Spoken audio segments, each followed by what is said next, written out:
नमस्कार दोस्तों, चलिए स्टार्ट करते हैं हमारा पॉलिटी का first lecture, salient feature of the constitution. So before starting this I want to tell you something. इससे पहले आपको कुछ पढ़ना होता है, वो मैं आप लोगों को बता देता हूँ। इससे पहले आप लोगों को पढ़ना होता है जो इंडियन काउंसिल एक्ट्स, जैसे आपके 1861, 1891, ठीक है, 1891। फिर उसका गवर्नमेंट ऑफ इंडिया एक्ट 1909, 1919, और फिर 1935। This all you have to study, ठीक है। ये आपको सब कुछ पढ़ना है। और ये आप लोगों को कहाँ मिल जाएगा? आप लोग को हिस्ट्री के प्लेलिस्ट में ये सारा का सारा डिटेल में बात किया हुआ मिल जाएगा, ठीक है। प्रोस कॉन्स, अच्छाइयाँ बुराइयाँ, सब उसके अंदर अच्छे से डिस्कस किया गया, तो आप लोग को हिस्ट्री के प्लेलिस्ट में मिल जाएगा। सो ज़्यादा उसको वापस से यहाँ पे मतलब बनाने से अच्छा है कि आप लोग वहाँ पे जाके विजिट कर लीजिएगा। वहाँ पे आपको सब डिटेल में मिल जाएगा, ओके। सारे एक्ट वहाँ पे डिस्कस किए गए, आपके starting from the Pitt's India act, ठीक है, वहाँ से लेके लास्ट तक का सारा डिस्कस किया गया। सो आप लोग वहाँ तक प्लीज़, आई वुड रिक्वेस्ट कि उसको पहले देख लीजिएगा, एंड फिर उसके बाद इसके ऊपर जंप कीजिएगा। एंड नेक्स्ट एक और चीज़ आप लोग को बताया था कि बहुत लोग फोर्स करते हैं सिटीजनशिप का जो चैप्टर है। आप लोग इसके लिए बुक आप लोग को पहले बता देता हूँ। आप लोग को जो बुक पढ़नी है, द बाइबल ऑफ क्या बोलते हैं, Bible, Gita, Quran of the क्या बोलते हैं, polity, is the M Laxmikanth, ठीक है।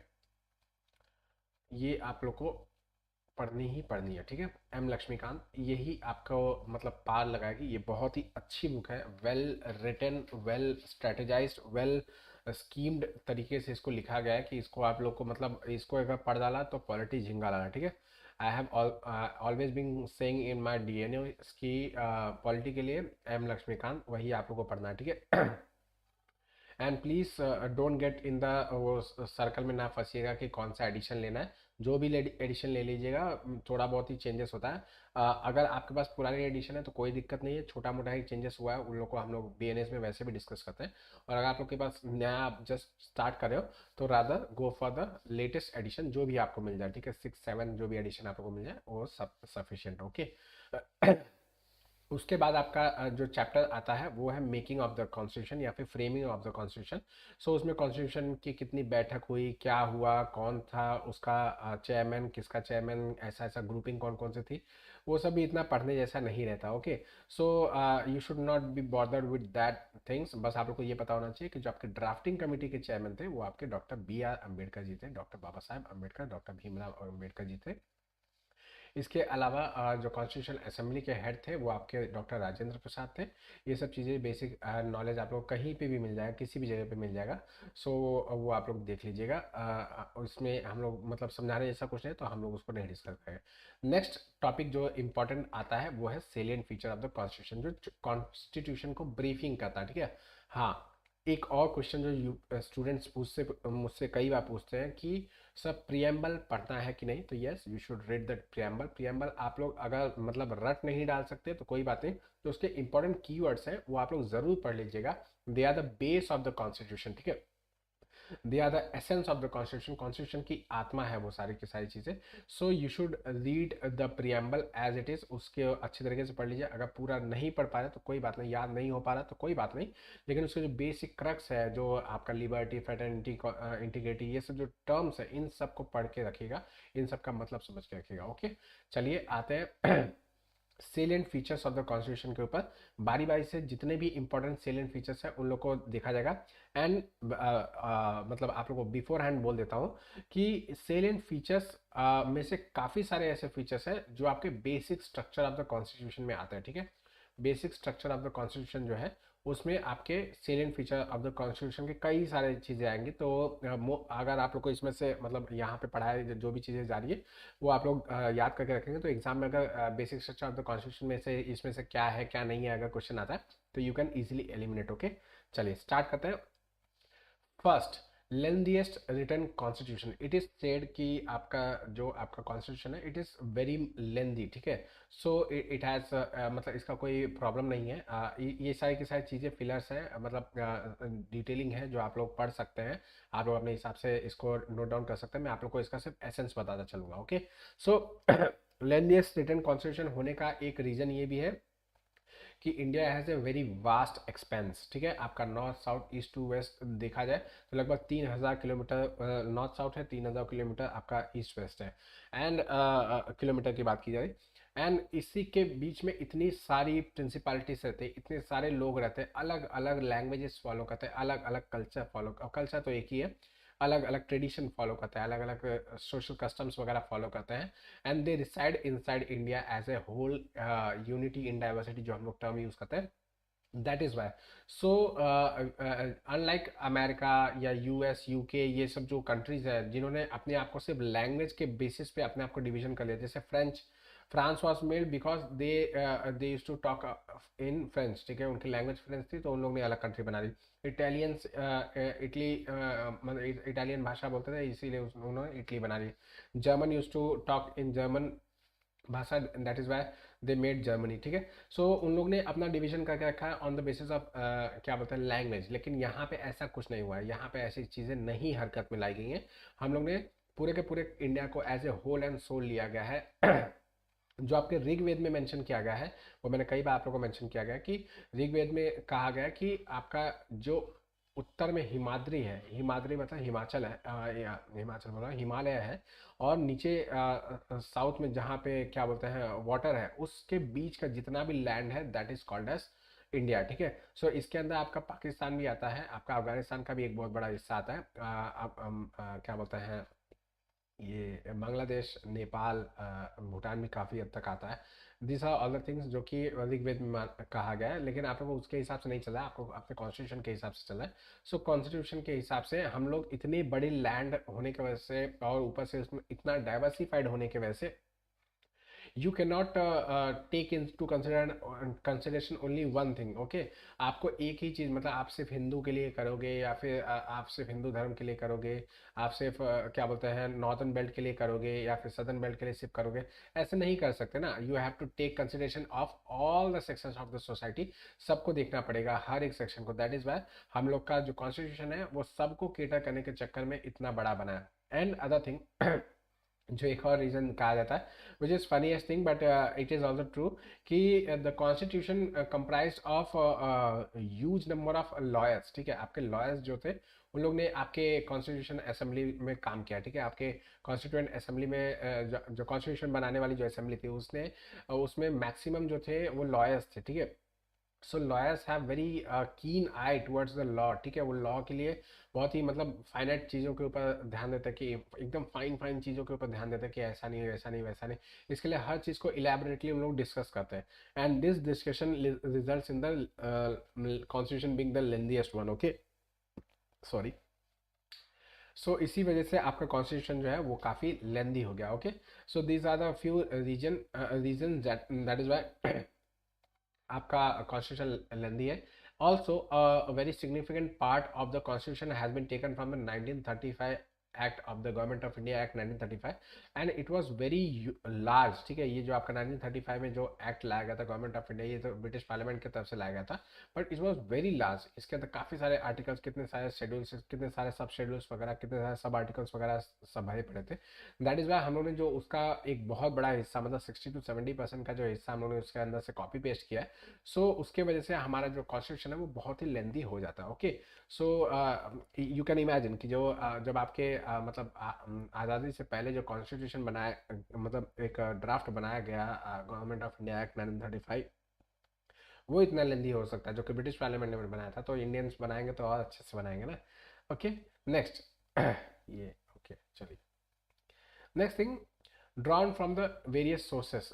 एज यू नो कि आपका जो कॉन्स्टिट्यूशन है वो बहुत सारे अलग अलग सोर्सेस से आया, एक सोर्स से नहीं लिया गया है। ऐसा नहीं है कि हम लोग ने बैठे और सारा का सारा कॉन्स्टिट्यूशन खुद से बना दिया, ऐसा नहीं है। हम लोग ने ऐसा नहीं किया, हम लोग ने काफ़ी सारे सोर्सेस को पढ़ा, जो उनका सबसे बेस्ट था वो हम लोग ने अपने यहाँ पे कॉपी किया और उसको अपने यहाँ पे मोल्ड किया अकॉर्डिंग टू आवर नीड्स, हमारे नीड्स के हिसाब से उसको हम लोग ने मोल्ड किया। और उसके बेसिस पे ही हम लोग आज तक हमारा कॉन्स्टिट्यूशन इतना फ्लेक्सिबल है, इतना अच्छे तरीके से चला आ रहा है कि वेरी फ्यू लूप होल्स को छोड़ दिया जाए तो बाकी सब हम लोग एकदम से मस्त तरीके से इसको यूज़ कर सकते हैं, ठीक है। जैसे बहुत सारे कॉन्स्टिट्यूशन आपके वर्ल्ड में हैं जिनमें कुछ ना कुछ खामियां बनी पड़ी है, लेकिन इंडियन कॉन्स्टिट्यूशन में बहुत सारी खामियों को निकालने का एक फटाक से तरीका है, अमेंडमेंट कर दो। इतना तेज अमेंडमेंट कहीं और पे नहीं हो सकता जितना जितना तेज अमेंडमेंट भारत में हो सकता है, ठीक है। So that is why we have given the constitution the needed much needed flexibility. Okay. Also अलग अलग सोर्सेज से होने की वजह से हम लोग ने ये देखा कि जो जहाँ पे सबसे बेस्ट काम किया, जैसे यूएसए में देखा कि यूएसए में आपका जुडिशरी बहुत अच्छे तरीके से काम करती है, हम लोग वहाँ से जुडिशरी कॉपी कर लिया। हम लोगों ने देखा कि भाई जो फेडरल स्ट्रक्चर है वो कनाडा का अच्छा है तो कनाडा से कॉपी कर लिया। फिर हम लोग ने देखा कि यूके का क्या बोलते हैं पार्लियामेंट्री सिस्टम अच्छा है तो हम लोग ने वहाँ से कॉपी कर लिया और अल्टीमेटली उसको सबको घुमा फिरा के अपने हिसाब से मोल्ड आउट कर लिया। Okay, next preamble of the constitution, ठीक है। कॉन्स्टिट्यूशन का प्रियम्बल तो हम लोग ने ये कॉन्सेप्ट लाया है कहाँ से, आपके यूएसए के कॉन्स्टिट्यूशन से। यूएसए में first time in the world first time preamble add किया गया था कॉन्स्टिट्यूशन के अंदर। एंड वी ऑल्सो वांटेड कि ऐसा कुछ हमारे पास होना चाहिए जो कि कॉन्स्टिट्यूशन की आत्मा जिसको कहा जाए, ठीक है, कॉन्स्टिट्यूशन की आत्मा कहा जाए। इनफैक्ट यूपीएससी ने एक क्वेश्चन पूछा आपके मेंस के अंदर, व्हाट इज कॉन्स्टिट्यूशनल मोरालिटी, ठीक है, व्हाट इज कॉन्स्टिट्यूशन मोरालिटी, ठीक है, कि कॉन्स्टिट्यूशन मोरालिटी क्या है। सो पीपल जो हम लोग स्टूडेंट्स थे हम लोग के लिए एक प्रॉब्लमेटिक चीज़ ये होगी कि व्हाट इज मोरालिटी, मोरालिटी तो इंसान के होता है, कॉन्स्टिट्यूशन मोरालिटी कहाँ से आ गई। So actually the preamble of the constitution says the constitution morality क्या है। एक्चुअली अगर प्रियम्बल को देखा जाए तो it is the base of constitutionalism, ठीक है, it is a base of constitutionalism.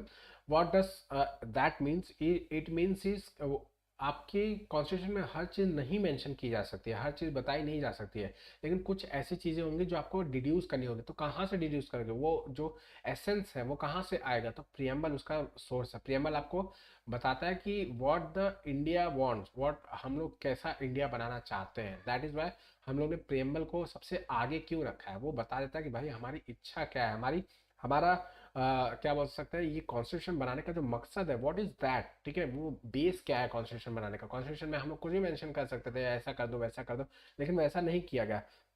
हम लोगों ने सबको एक कैटेगरी में डिवाइड करके अच्छी तरीके से उसको फ्रेम किया और अल्टीमेटली उसके ऊपर एक प्रियम्बल चिपका दिया कि प्रियम्बल बताएगा कि भाई हम लोगों ने कॉन्स्टिट्यूशन जो बनाया है उसका एसेंस क्या है, व्हाट इज द एसेंस, एक वेलफेयर स्टेट का कॉन्सेप्ट कहाँ से आ रहा है, वो आपका प्रियम्बल बताता है, ठीक है। सोशो इकोनॉमिक डिवीजन नहीं होना चाहिए, क्या है सोशो इकोनॉमिक डिवीजन, वो सब कैसे पता चलेगा, वो आपका प्रियम्बल बताता है। ओके, नेक्स्ट डेमोक्रेटिक सिस्टम, ठीक है, it is a basic structure. Democratic system ये बेसिक स्ट्रक्चर है आपके कॉन्स्टिट्यूशन का कि आपके इंडिया में डेमोक्रेटिक सिस्टम होगा। What does democratic system means, इसके अंदर पब्लिक वोट्स, ठीक है, पब्लिक वोट करती है, पब्लिक इलेक्शन करती है, ठीक है, इसको कहा जाता है पब्लिक जो इलेक्शन में पार्टिसिपेट करती है उसको कहा था डेमोक्रेटिक प्रोसेस, ठीक है, या डेमोक्रेसी कहा जाता है, ठीक है। सो डेमोक्रेसी का मतलब ये होता है, डेमो मतलब पब्लिक होती है, ठीक है, पब्लिक इन द सेंस, ठीक है, पब्लिक का मतलब ये होता है कि भाई आपके जो इसमें जितना भी इलेक्शन का प्रोसेस होगा वो डेमोक्रेटिकली किया जाएगा, ना कि नॉमिनेशन बेस पे किया जाएगा। That is the democratic system. Okay, next India is a republic, ठीक है। what is the difference between republic and the democracy is, Republic means the head of the state is elected, ठीक है। जैसे आपका UK के साथ example बताओ तो UK is not a republic, it is a democratic country, ठीक है, वो डेमोक्रेटिक कंट्री है लेकिन वो रिपब्लिक नहीं है। वाई, बिकॉज उसका जो हेड ऑफ द स्टेट है वो किंग है या फिर क्वीन है, ठीक है। So it is not elected, he और she is not elected, he और शी हैज बीन मतलब वो एक प्रोजनी चली जा रही है उसी के थ्रू किया जा रहा है। सो दैट इज मतलब आपका यूके जो है it is not a republic, वो रिपब्लिक नहीं है। लेकिन इंडिया में ऐसा नहीं है, यहाँ का जो हेड ऑफ द स्टेट आपका प्रेसिडेंट जो होता है वो इलेक्ट किया जाता है, ठीक है, इनडायरेक्ट इलेक्शन ही हो लेकिन होना चाहिए, ठीक है। So that is why it is known as republic. Okay, it is union of state, आपका आर्टिकल फर्स्ट कहता है, फर्स्ट आर्टिकल आपका कॉन्स्टिट्यूशन का कहता है कि इंडिया दैट इज भारत, ये यहाँ पे इंडिया लिखा हुआ है, India that is Bharat is a union of state, ठीक है। हम लोगों ने फेडरेशन नहीं बनाया, हम लोगों ने फेडरेशन नहीं बनाया, हम लोगों ने यूनियन बनाया। फेडरेशन एंड यूनियन में फर्क ये होता है, अगर सिंपली मैं बताऊं तो फेडरेशन इज द ऐसे कह सकते हैं काफ़ी सारे छोटे छोटे यूनिट्स आए और एक दूसरे के साथ मिलके उन लोगों ने एक फेडरल यूनिट बनाया, एक को केंद्र बना दिया, मतलब सेंटर बना दिया। उसको सारे पावर्स, मतलब बेसिक जो बड़े पावर्स होते हैं, जैसे क्या बोलते हैं, सिक्योरिटी वगैरह का जो पावर्स है, वो हम लोग ने सेंटर को दे दिया। और बाकी के जो आपके यूनिट्स हैं वो अपने अपने क्या बोलते हैं, इंडिपेंडेंट होते हैं, और वो आपस में एक ट्रीटी के थ्रू इस फेडरेशन का निर्माण करते हैं। बट यूनियन में ऐसा नहीं होता। यूनियन में क्या होता है, power devolve from the up to down, ठीक है। पावर जो फ्लो होता है वो ऊपर से लेकर नीचे तक फ्लो होता है। So it is more of A unitary type of thing, कि इसमें क्या होता है कि जो आपके छोटे छोटे अलग अलग फेडरेशन, मतलब अलग अलग कॉन्स्टिट्यूएंट्स होंगे या फिर स्टेट्स होंगे या प्रोविंसेस होंगे, वो कभी भी अब इससे बाहर नहीं निकल सकते। वो कोई ट्रीटी के थ्रू नहीं जुड़े हुए, वो कभी भी अलग नहीं हो सकते, वो हमेशा इसी का हिस्सा रहने वाला है, ठीक है। So that is the difference between union and the federation, okay. Next हम लोग ने फंडामेंटल राइट्स भी दिया है और साथ साथ फंडामेंटल ड्यूटीज भी दिया है। हम लोग ने राइट्स इसके लिए दिया है कि भाई हर एक इंसान को के ऊपर कोई भी स्टेट कोई भी परेशानी ना कर सके। मतलब what are fundamental rights, fundamental rights actually states के ऊपर एक लगाम लगाते हैं कि भाई स्टेट कभी भी अपने हाथ से बाहर नहीं निकल जाए, निरंकुश ना हो जाए, जो हिंदी में कहा जाता है कि it should not go beyond it's limits, ठीक है। वो लिमिट्स को क्रॉस ना कर दे कि हाँ आपको जबरदस्ती जेल में बंद करके रखा गएगा। क्यों? क्योंकि हम लोग स्टेट है, हम लोग कुछ भी कर सकते हैं, हमारी मेजोरिटी में गवर्नमेंट है, तो हम लोग आपको जेल में रख सकते हैं, ठीक है। ऐसा नहीं कर सकता। क्यों? क्योंकि फंडामेंटल राइट्स दिया हुआ है सरकार, कॉन्स्टिट्यूशन ने सरकार के against to the every citizen of India, ठीक है।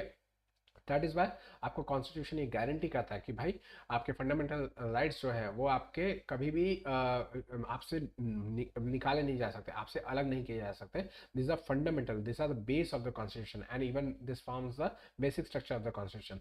साथ ही साथ हम लोग ने फंडामेंटल ड्यूटीज भी दिया आर्टिकल 42 के मतलब कॉन्स्टिट्यूशन अमेंडमेंट एक्ट 42 के तहत हम लोग ने इसके अंदर फंडामेंटल ड्यूटीज को ऐड किया। फंडामेंटल ड्यूटीज में हम लोग ने ये कहा कि भाई अभी तक तो फंडामेंटल राइट्स था तो सरकार के ऊपर बाउंडेशन थे, लेकिन पब्लिक की भी तो कोई ड्यूटी होनी चाहिए, पब्लिक की तो बेसिक कुछ कुछ ड्यूटी होनी चाहिए। सो इसके लिए हम लोग ने ऐड किया कि भाई कुछ कुछ ऐसे काम है जो कि पब्लिक को करना चाहिए। तो इसमें ऐसा कोई काम नहीं कहा है कि, सॉरी, इसमें ऐसा कोई खतरनाक काम नहीं कहा गया कि हाँ भाई रोज आपको कसरत करना है, रोज आपको काम पे जाना है, ये सब वो सब नहीं लिखा है। बेसिक काम कहा गया है, आपको अपने फ्लैग की रिस्पेक्ट करना है, कॉन्स्टिट्यूशन की रिस्पेक्ट करना है, आपको अपने आसपास का वातावरण ठीक ठाक साफ सुथरा रखना है, आपको क्या बोलते हैं, क्या बोलते हैं, कॉर्डियल बिहेवियर रखना है, साइंटिफिक एवोल्यूशन के लिए काम करते रहना है, ग्रोथ के लिए काम करते रहना है। दिस आर द थिंग जो कि एकदम बेसिक है, जो कि मतलब सबका एक धर्म होना भी चाहिए, वही उसके अंदर लिखा गया है आपके फंडामेंटल ड्यूटीज के अंदर, okay. So along with fundamental rights we have the fundamental duties as well, okay.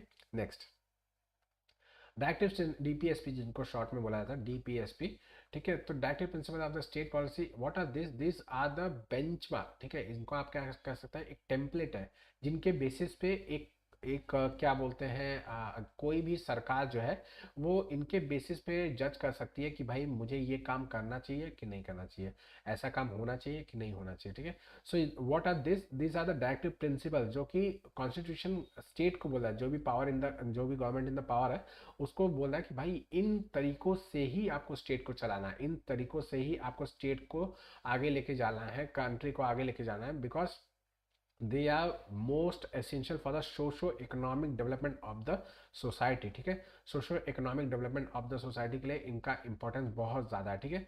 In fact इसी के ऊपर यूपीएससी ने प्रीलिम्स में क्वेश्चन पूछा और इसमें से कौन सा आपका है जो कि सोशो इकोनॉमिक डेवलपमेंट के बारे में बात करता है।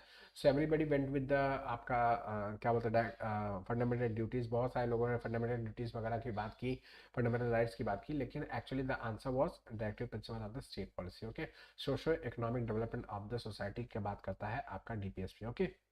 नेक्स्ट पार्लियामेंट्री सिस्टम, ठीक है। So we have bought this from the UK, हम लोगों ने यूके से पार्लियामेंट्री सिस्टम, वहाँ पे उसको वेस्टमिंस्टर टाइप ऑफ गवर्नमेंट बोला जाता है, ठीक है। So we have bought this from UK.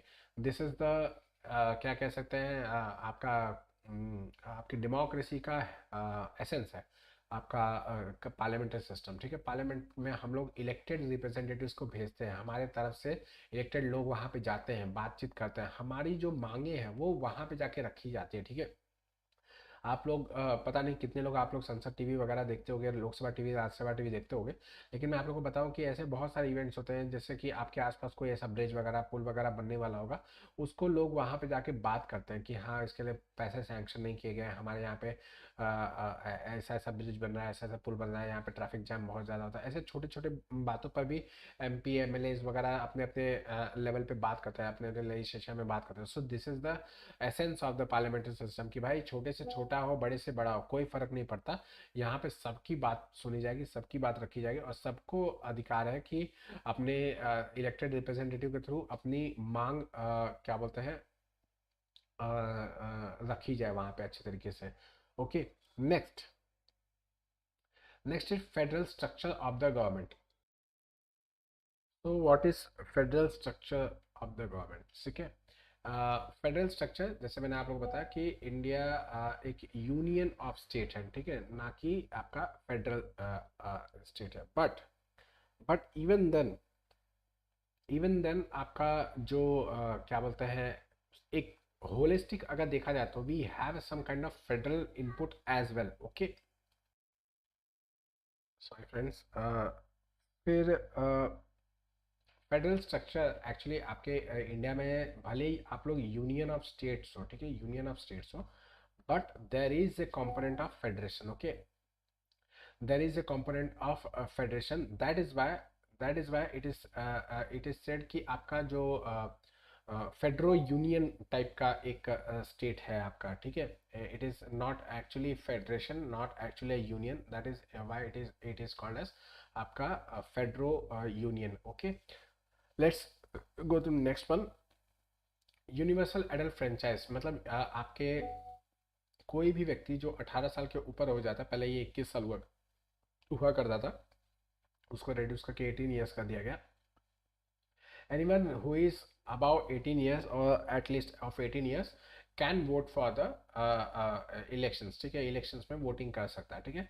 So even this extreme power किसी भी कंट्री में, मतलब बड़े बड़े कंट्रीज आपके US UK वगैरह में भी नहीं दिया गया था, जैसा कि यहाँ पे हम लोग ने मतलब ऑन द मतलब जैसे ही कॉन्स्टिट्यूशन बना सबको इक्वली दे दिया गया without any discrimination, women child सब कुछ, मतलब सबको चाहे जो हो, किसी का कोई फर्क नहीं, बस 18 साल की उम्र होनी चाहिए, बस वो दे सकता है, ठीक है।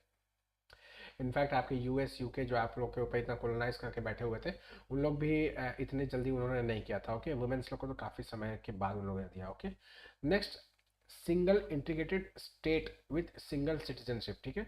आपके यहाँ पे एक ही सिटीजनशिप है, you are the citizenship, you are the citizen as an Indian, not as a Maharashtrian, not as a UP वाला, not as Bihari, not as a South Indian. ये सब टर्म्स हैं जो हम लोग ऐसे कॉमन पार्लेंस में फालतू का यूज़ करते हैं, but actually you are Indian first, ठीक है। You do not belong to any caste, creed, religion, region वगैरह से किसी से बिलोंग नहीं करते, you are Indian first. Okay, next, integrated judicial system. हमारे यहाँ पे जुडिशियल सिस्टम जो है वो इंटीग्रेटेड है, मतलब आपका सुप्रीम कोर्ट जो है वो हाई कोर्ट के ऊपर है, और हाई कोर्ट के नीचे आपके क्या बोलते हैं लोअर कोर्ट्स है, सबऑर्डिनेट कोर्ट्स है, डिस्ट्रिक्ट कोर्ट्स है, सेशन कोर्ट्स है, ये सारे के सारे इनके नीचे है, ठीक है। रादर आपके जैसे US का अगर एग्जांपल ले वहाँ की जुडिशरी बहुत ही फेमस मानी जाती है। सो वहाँ पे सुप्रीम कोर्ट जो है, वहाँ का फेडरल कोर्ट जिसको कहा जाता है, वो एक अलग इंस्टीट्यूशन है, ठीक है, वो एक अलग वहाँ पे अगर फेडरल क्राइम होगा तो ही वहाँ पे केसेस वगैरह देखे जाएंगे, बाकी आपके हाई कोर्ट्स वगैरह में देखे जाते हैं, जो कि जिनको शायद supreme court of that state कहा जाता है, ठीक है। तो आप समझ सकते हैं कि वहाँ पे अलग अलग है, वहाँ पे सब सिस्टम अलग अलग चलता है, ना कि इंडिया की तरह integrated judicial system. Okay, next, independent judiciary किसी के ऊपर रिलाय नहीं करती, किसी के ऊपर भरोसा, मतलब किसी के ऊपर डिपेंडेंट नहीं है कि हाँ ये ऐसा होगा तभी वो कर पाएगी। It is completely an independent body, वो अपने हिसाब से अपना क्या बोलता है इलेक्शंस करती है, अपने अपॉइंटमेंट वगैरह करती है, वो किसी के वो सिर्फ और सिर्फ कॉन्स्टिट्यूशन के ऊपर रिलाय करती है, किसी भी लॉ के ऊपर ही सिर्फ रिलाई करती है अपने वर्डिक्स वगैरह देने के लिए। वो किसी भी पॉलिटिकल पार्टी या बायसनेस या किसी भी एथनिक ग्रुप वगैरह को नहीं देखती है, धर्म, जात, रिलीजन कुछ नहीं देखती है। वो सिर्फ और सिर्फ यही देखती है कि भाई लॉ सही है कि नहीं, अगर लॉ है तो it has to be done. Okay, this is how it is done. Next है amending of the constitution of India हम लोग ने आर्टिकल 368 के अंदर ये पावर दे के रखा हुआ है कि जो कि आपके पार्ट 20 में दिया हुआ है कि भाई आप कॉन्स्टिट्यूशन को अमेंड कर सकते हो कितने भी बार। अभी 100 से ज़्यादा अमेंडमेंट हो चुका है, 103 104 अमेंडमेंट हो चुके हैं। So you can imagine the level of amendment we have done in last 75 years के अंदर। हम लोग ने इतने सारे अमेंडमेंट कर रखे हैं। Why? Because the time is changing, तो we need a change in our constitution as well. इसी के बजाय आपके बहुत सारे कॉन्स्टिट्यूशन है, जैसे यूएस का कॉन्स्टिट्यूशन बहुत ही रिजिड है, बहुत ही रिजिड है। इट कैन नॉट बी, मतलब उसके अंदर अमेंडमेंट वगैरह मुझे याद आ रहा है कि 7 ही 8 या 13 14 ही अमेंडमेंट बस हुए हैं। इस तरीके से इतना कम अमेंडमेंट हुआ है, जबकि वो 200 साल से आज तक बना हुआ है। ठीक है, तो आप समझ सकते हैं इतना रिजिड है वहाँ पे, जबकि यहाँ पे ये तो धड़ल्ले से दो जी एक अमेंडमेंट कर देता है। Okay, so we can change our constitution based upon the time. जैसे टाइम चेंज हो उसी तरीके से हम लोग चेंज कर रहे हैं। Next है judicial review. It is a it can be called as a controlling power of the judiciary on over the executive या legislature के ऊपर। ओके, कोई भी पार्टी अगर पावर में आ गई, एब्सोल्यूट मेजोरिटी से आ गई, तो ऐसा नहीं कर सकती वो किसी भी तरीके का अपने मन मर्जी करे। उसके ऊपर जुडिशियल एक चेक लगा हुआ है, जुडिशरी उसके ऊपर हमेशा मेंटेन करते हैं कि भाई आप इस पावर को अपना आपने क्या बोलते हैं मेजोरिटी को इस तरीके से यूज नहीं कर सकते कि क्या बोलते हैं जो आपके मर्जी में आएगा वैसा आप करेंगे। ठीक है, so judicial check is required and that is known as judicial review। okay, next है basic structure का doctrine। ठीक है, ये आपका सुप्रीम कोर्ट ने खुद से दिया है, केशवानंद भारती के केस के अंदर आपका ये क्या बोलते हैं डॉक्ट्रिन दिया गया था, basic structure of the doctrine. Basic structure doctrine जिसके अंदर ये कहा गया कि भाई कॉन्स्टिट्यूशन का कुछ एसेंस है, कुछ पावर है, कुछ मोरालिटी है, जो कि कभी भी कॉन्स्टिट्यूशन को कितना भी अमेंडमेंट करके उसको आप खत्म नहीं कर सकते। And that forms as the basic structure. ठीक है, आपका कॉन्स्टिट्यूशन का बेसिक स्ट्रक्चर वो फॉर्म करता है। And that basic structure can not be at any cost, can not be abrogated, किसी भी तरीके से उसको एब्रोगेट नहीं किया जा सकता। Okay, next secularism. ठीक है, आपका कॉन्स्टिट्यूशन मेंशन करता है, इनफैक्ट आपका प्रियम्बल मेंशन करता है कि you are a socialist secular democratic republic. So you are secular country होने की वजह से you can not called any religion as your state religion. आप स्टेट रिलीजन उसको घोषित नहीं कर सकते। यू विल फॉर्म एन, मतलब आप इंडियन फॉर्म ऑफ सेक्युलरिज्म को फॉलो करने वाले हो, जिसमें आप हर एक रिलीजन को इक्वल तरीके से देखते हो और किसी के अंदर डिस्क्रिमिनेशन नहीं करते हो। Okay, that is the secular form of Indian form of secularism. Okay, last slide देखते हैं। लास्ट स्लाइड में आपके इंडिपेंडेंट बॉडीज, कुछ ऐसे बॉडीज वगैरह हम लोग ने बना कर रखे, जैसे CAG, finance commission, election commission, जो कि इंडिपेंडेंट वे से काम करते हैं और ये एक चेक मेंटेन करके रखते हैं। ये ऐसे बॉडीज है जिन्होंने बहुत सारे लूप होल्स को फिलअप करने की कोशिश की है, किया भी है। कैग, इलेक्शन कमीशन, इन सब ने ऐसे ऐसे कारनामे करके दिखाए हैं, ऐसे ऐसे मतलब धांधली वगैरह खोल के बड़े बड़े जितने भी आपके चाहे आपका 2G घोटाला हो, चाहे कोलगेट स्कैम हो, चाहे आपका CWG घोटाला, बोफोर्स स्कैम हो, कोई भी स्कैम हो, आप लोग उसको उठा के देख लीजिए, उस पर कैग का हाथ रहा ही रहा होगा, फाइनेंस कमीशन ने अपना हाथ दिया ही होगा। इसी की जगह पे आपके इलेक्शन कमीशन ने ऐसे ऐसे नए नए चीज़ें लाई जिसकी वजह से आज इलेक्शन कराना इतने बड़े कंट्री में आप इलेक्शन इतने आसानी से करवा लेते हो, जबकि आज भी बड़े बड़े कंट्रीज ऐसे हैं कि रोते हैं, मतलब छोटी सी पॉपुलेशन भी है फिर भी रोते हैं कि अच्छे तरीके से उन लोग का इलेक्शन नहीं हो पाता, पार्टिसिपेशन नहीं हो पाता उतने लेवल का। ओके, नेक्स्ट है emergency provision. Emergency provision stand for कि आपका कॉन्स्टिट्यूशन हमेशा उसी फॉर्म में नहीं रहने वाला है। अगर कोई इमरजेंसी आ जाती है, इंटरनेशनल मतलब आपके इंटरनेशनल इमरजेंसी, मतलब आपके फॉरेन कंट्री से कोई अटैक वगैरह हो जाती है, या फिर नेशनल इमरजेंसी इसको कहा जाता है, वो हो जाती है, या फिर स्टेट इमरजेंसी वगैरह होती है। So it changes it's form, अपना फॉर्म चेंज कर लेता है डिपेंडिंग अपॉन द सर्कमस्टांसेस। जैसा सर्कमस्टांसेस है उसके हिसाब से वो चेंज हो जाता है और नए तरीके से वो क्या बोलते हैं एक्ट करना स्टार्ट करता है। Okay, lastly three tier of government, ये आपका गांधी जी का एक सपना था। गांधी जी कहते थे कि भाई जब आप अपने विलेजेस को एम्पावर कर दोगे तो आपका कंट्री तो ऑटोमेटिकली एम्पावर हो जाएगा अगर आप अपने विलेजेस को एम्पावर कर दिया तो। So we did a 73rd Constitutional Amendment Act and the 74th Constitutional Amendment Act, जिसमें हम लोगों ने ये कर 4th Constitutional Amendment Act, जिसके अंदर हम लोगों ने पंचायती राज सिस्टम और म्यूनसिपैलिटी सिस्टम को एस्टेब्लिश किया टूवर्ड्स द ग्राउंड लेवल, और हमने थर्ड टीयर ऑफ क्या बोलते हैं third tier of the democracy को एस्टेब्लिश किया on the ground level, so that so that आपका जो लोकल पार्टिसिपेशन है, मतलब एकदम ग्राउंड लेवल पे जो पार्टिसिपेशन है वो अपने मैक्सिमम स्तर पे जा सके। Okay, so this are all the salient features of the constitution. Hope to आप लोगों को समझ में आ गया होगा। नेक्स्ट वीडियो में मिलते हैं आपसे जल्दी, तब तक ऐसे पढ़ते हैं। थैंक यू मैम, चलिए।